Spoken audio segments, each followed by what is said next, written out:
sa pag-obserba karong adlaw sa Idil Adha sa atong mga kaigsunang Muslim. Atong sayro ng ipahigayon nga aktibidad sa Davao City, pinaagi sa live report ni Argel Relator. Argel?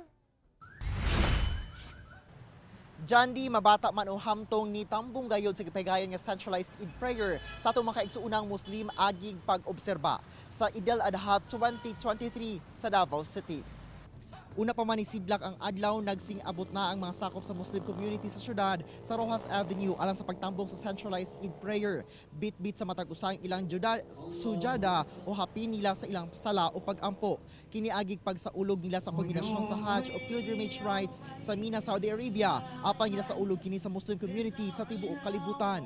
Dunay duha ka unit sa prayer, dayon ang katibo ang sermon ipangunahan ni Sheikh Musa Makalawan Rascal gikan sa tribong Iranon nga nakatapos og kurso ng Islamic Theology sa Islamic University of Medina. Gihatagan niini og gibug-aton ang pagsakripisyo ug ang pagtudlo ngadto sa kabataan sa gitudlo sa relihiyong Islam. Agig simbolismo sa Feast of Sacrifice, dunay ihawong mga baka o ngay panghatag ngadto sa mga nitambong. Gipasigdahan kini sa Davao Council for Centralized Eid Prayer nga gilangkuban sa Madrasa Comprehensive Development and Promotion Unit, Office of the Muslim Affairs, Darul Iftar Region 11 sa pag-ialayon sab sa Mercy Islamic Foundation.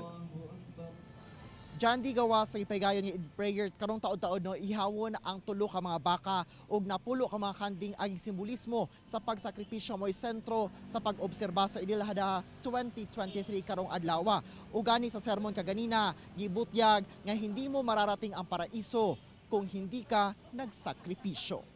Jandi. Alright, happy Idil Adha sa atong mga kaigsuunang Muslim. Daghang salamat, Argel Relator.